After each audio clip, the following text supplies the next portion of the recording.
Какое-то количество моих знакомых называется ведро с крабами. Да ты шо, голова, YouTube? Я должна начинать менять свою голову. Друзья, знакомые, влюбленность. Посрать. По-разному бывало. Чувствовала, как мне в спину ржут. Я была маленьким ребенком, но секс-шоп именно этот, никогда никому не пожелаю. Я вышла замуж. Неделю плакала из-за этого. И все, и на этом точка. Добро пожаловать на мой YouTube канал. Всем привет! Я ждала этого дня очень-очень долго, и я сегодня в невероятном кайфе от того, что я могу наконец-то сказать добро пожаловать на мой YouTube канал. Сегодня мне бы хотелось поговорить с вами о самореализации и топ 5 лично моих ошибок, которые я допустила в процессе того, как нашла себя, нашла, наверное, свое предназначение. Если вы, так же как и я, к 30 годам до сих пор задаете себе вопрос, а в том ли месте я нахожусь? А так ли я вообще работаю, как мне хотелось бы? А зарабатываю ли я ту сумму денег, или, может быть, я хочу еще больше зарабатывать? И вот эти вот бесконечные вопросы, в том ли месте я нахожусь? Если во всех этих вопросах ты узнаешь себя, то тебе стоит досмотреть эту серию до конца, потому что я через этот путь уже прошла, и мне есть что тебе рассказать. А пока подпишись на мой канал, поставь лайк этому видео, и я поделюсь с тобой самыми важными секретами своей жизни. Я точно знаю, что сейчас большое количество моих знакомых и друзей скажут: о боже, только в Ютубе ее еще не было. Я прекрасно это понимаю. Это нормально. Я прекрасно понимаю, что какое-то количество моих знакомых будет надо мной смеяться, как и всегда, и я вам расскажу, как это происходило. Но я решила, что мне почти 30 лет, и у меня просто нету шансов думать о том, что обо мне подумает какое-то мое окружение, которого, кстати, давно в моей жизни нет, но об этом я тоже поделюсь с вами позже. Сейчас я очень коротко расскажу о том, где меня вообще поносило в жизни, в каких сферах деятельности я работала и какие ошибки я допускала на каких этапах своего развития. Самая первая моя работа в жизни, я работала продавцом канцтоваров. Это был опыт, может быть, 1 месяца, я тогда была очень маленькая, мне, по-моему, даже не было 18 лет. Следующим опытом в моей жизни стала работа вожатой в детском лагере.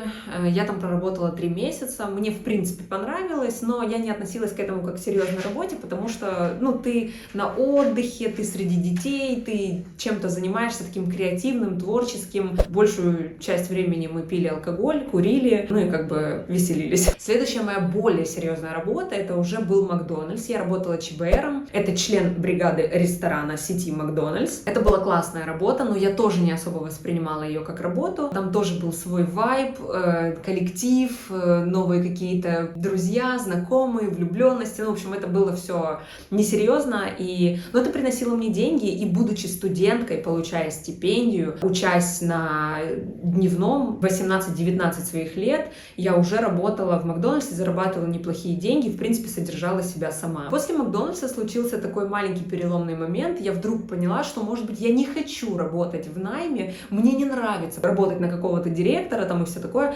Я захотела попробовать себя в чем-то своем. Я пошла учиться делать брови. Тогда мне было это интересно, и я обучилась у очень классного специалиста. Я умела тогда красить брови, выщипывать, в общем, полностью их оформлять. Это было красиво. Я получала эстетическое удовольствие от этой работы. Мне нравилось общаться с людьми, вести свою инстаграм-страницу по бровям. Но в какой-то момент я поняла, что я не зарабатываю, в принципе, много на этом. Я понимала, что у меня устает спина. Я понимала, что очень часто люди начали мне говорить, ой, вы знаете вот эти приколы, мне бы потемнее, мне поуже, мне еще что-то. Вечно их что-то не устраивало. Я подумала: нет, я не хочу работать в этой сфере деятельности, я хочу поискать себя в чем-то еще. Я пошла в секс-шоп. Об этом знают вообще минимальное количество людей в моем окружении, но я работала в секс-шопе. Я там проработала буквально 1,5 месяца, на больше меня не хватило, потому что это были отвратительные условия для работы. Я никому никогда не посоветую работать в этой сети, но секс-шоп именно этот, никогда никому не пожелаю. Я бежала оттуда так, что сверкали пятки, и я даже оставила там свою трудовую книжку. Оставила и оставила. Слава богу, что в современном мире трудовая книжка — это не такая уж большая проблема. В Украине есть все в электронном виде, и ты можешь свою трудовую книжку отыскать на разных там сервисах, налоговой, кого-нибудь. Я так делала, я знаю, но я не помню как. После секс-шопа я поняла, что мне нужно двигаться дальше. И знаете, куда меня понесло? В Евразию. Я работала официантом в Евразии практически 2 года, и это была моя самая крутая работа в плане заработка. Практически 1000 евро в месяц. Мне хватало на все. Я снимала сама себе жилье с классным ремонтом. Платила сама за коммуналку, я оплачивала себе продукты питания, одежду, позволяла себе после каждой смены в Евразии бухать. Короче, я кайфовала. Это был самый лучший период в моей жизни, потому что у меня было все. У меня была свобода, у меня были деньги, но у меня была работа, которая отнимала у меня реально кучу сил и энергии, потому что там были ночные смены. В общем, это все было очень тяжело. Евразия стала очень переломным моментом в моей жизни, потому что после Евразии я вышла замуж. Но переломный момент не в этом. После Евразии случилось нечто большее в моей жизни, я начала развиваться и расти. То есть я ходила к психотерапевту на моменте, когда я работала в Евразии. Результат этой работы я увидела тогда, когда уволилась с Евразии. Я похудела на 10 килограмм, я вылечила свою кожу от постоянных высыпаний, гнойных, страшных. Я наладила свои отношения со своим будущим мужем. На тот момент мы были просто знакомы. Короче, это вообще не важно, это все для отдельных серий. Но, в общем, Евразия стала переломным моментом в моей жизни. Когда я уволилась, я уже была другим человеком. Меня опять потянуло в собственный, назовем это бизнес, но это были попытки, которые у меня не получились, и я вам расскажу, почему и как. Я нашла себя в нутрициологии. Я похудела очень сильно, я поняла, что из меня просто несется эта тема, я хочу помогать людям, я хочу быть полезной. Я закончила дорогое обучение по нутрициологии, работала в этой сфере, и в принципе мне очень все нравилось. Мне нравился доход, он был небольшой, но это были чисто мои деньги, и все зависело от того, сколько времени я просижу за ноутом, какому количеству людей я помогу, как я научусь продавать свои услуги. Все зависело от меня. Нет никакого дяди, на которого я работаю. Но что вы думаете? Мне надоела нутрициология. Знаете почему? Потому что я проработала в этой сфере чуть больше 2 лет. Я не понимала, куда я иду. У меня не было никакого видения, как вообще я вижу себе этот бизнес. Я была маленьким ребенком. Я не была готова к деньгам. Я не умела вообще ничего. Я не умела не отстаивать свои личные границы. Я могла позволить любому человеку вытереть об меня ноги, обосрать меня с ног до головы, написать мне кучу хейтерских комментариев, отзывов.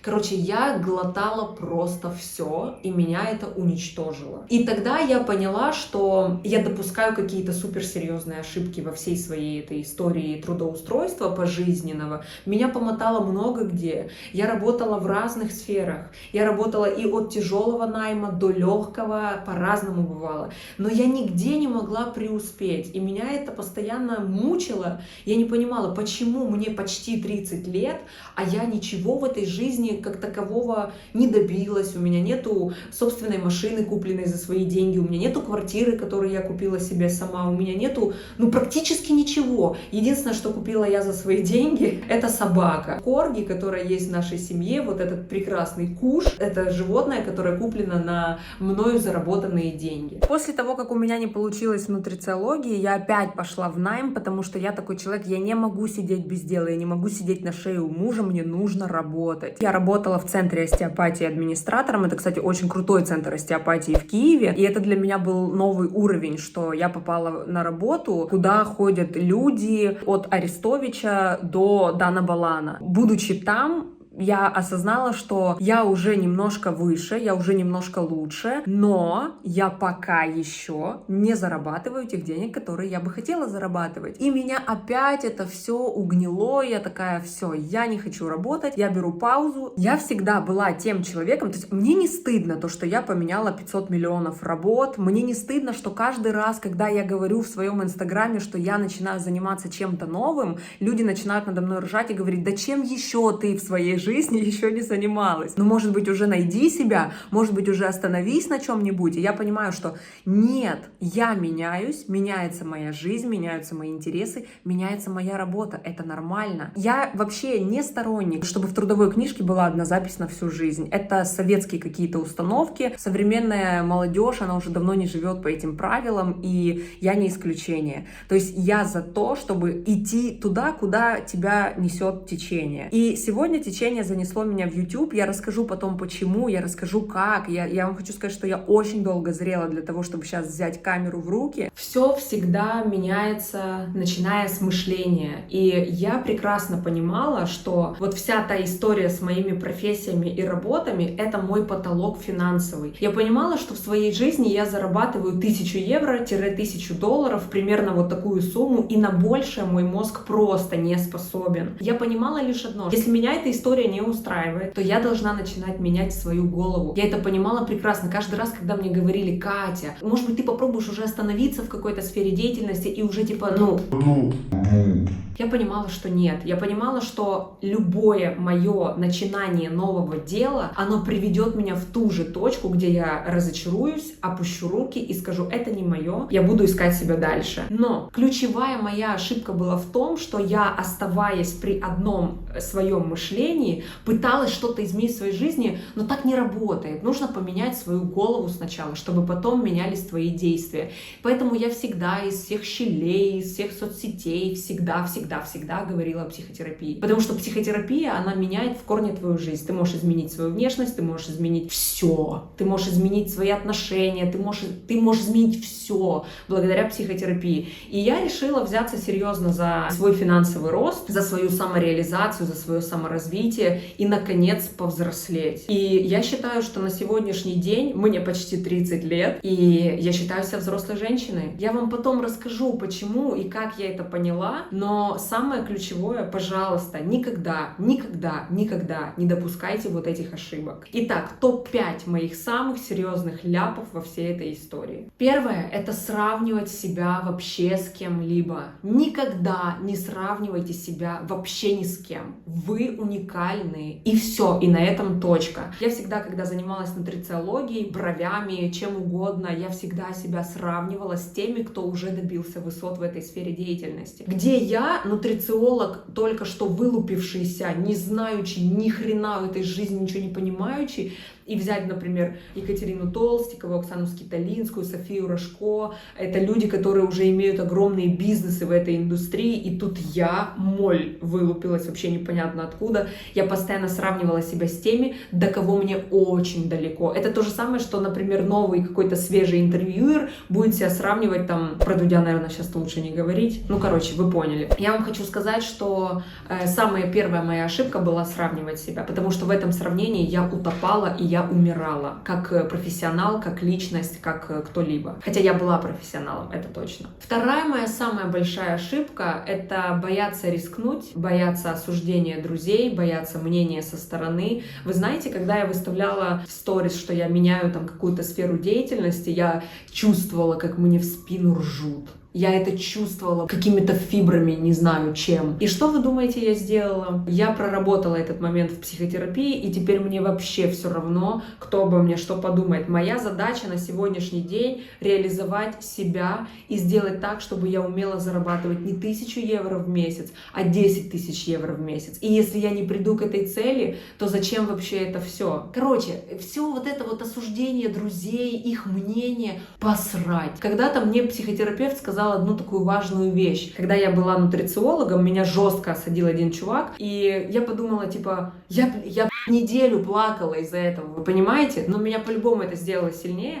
Но психотерапевт мне сказала одну очень важную вещь. Кто этот человек такой? Ну, я сказала, чем он занимается. Она говорит: какое отношение он имеет к нутрициологии? Я говорю: никакого. Она говорит: так почему ты вообще слушала то, что он тебе говорит? Я такая: я не знаю. Потому что я не умела отстаивать свои границы. Сейчас я это четко уже понимаю. Тогда нет. Людям всегда будет все равно. Абсолютно. Поверьте мне, им вообще насрать, чем вы занимаетесь. Поэтому берите и делайте. Точка. Все. Третий пункт — это верить в себя. Верить в себя несмотря ни на что. Просто верить в себя. Как бы это тяжело ни звучало, я это тоже прорабатывала с психотерапевтом, потому что я никогда в себя не верила раньше. Я такая: ну, я что-то попробую. Но я знала, что у меня ничего не получится. Ну, что-то попробую.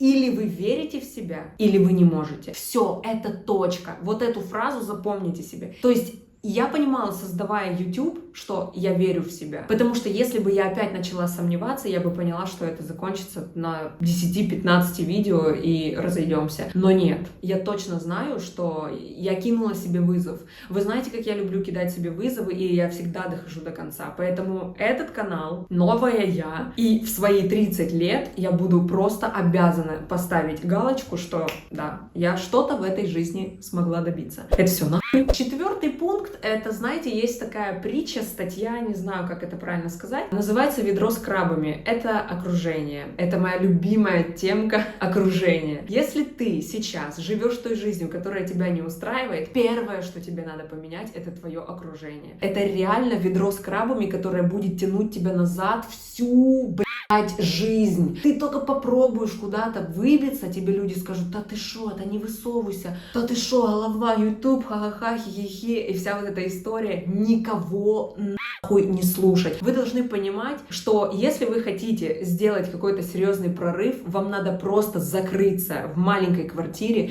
и просто ебашить. Вот это то, чем собираюсь я заниматься в ближайшие 2,5 года, пока мой ребенок еще маленький и я нахожусь в декрете, потому что я ничего не делаю, а YouTube — это прекрасная работа, которую я могу делать дома, имея ребенка. Если вы хотите изменений, вам стоит изменить свое окружение. Самая последняя моя ошибка, номер 5, она была в том, что я всегда сдавалась на полпути. Постоянно. Я вот так чуть-чуть поработаю, приду к каким-то результатам и такая: да все, это не то, о чем я мечтала, все, давай по новой. Каждый раз, когда хочется упасть, нужно понять, ради чего нужно. Короче, не сдаваться. Вот я локомотив, я еду в YouTube, я иду к своей цели. И вот такая позиция должна быть у каждого человека, который решил чем-то заниматься в этой жизни. Вишенка на торте. Как вообще понять, куда идти и чем заниматься? Меня мучил этот вопрос лет 6 так точно. Я скиталась по работам, я скиталась по каким-то навыкам новым, чему-то училась, обучалась. Я уже думала, может быть, мне пойти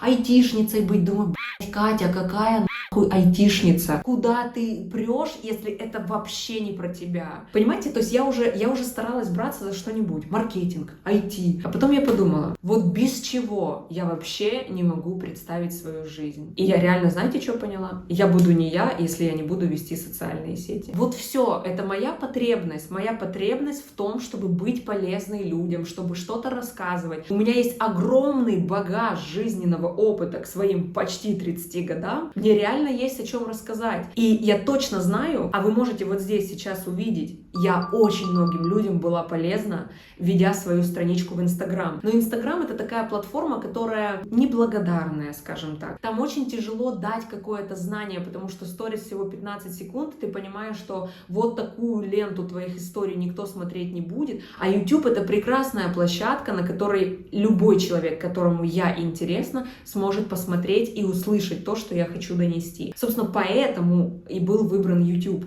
И все, что я вам хочу сказать, вам нужно верить в себя, и у вас обязательно все в этой жизни получится. Всем пока!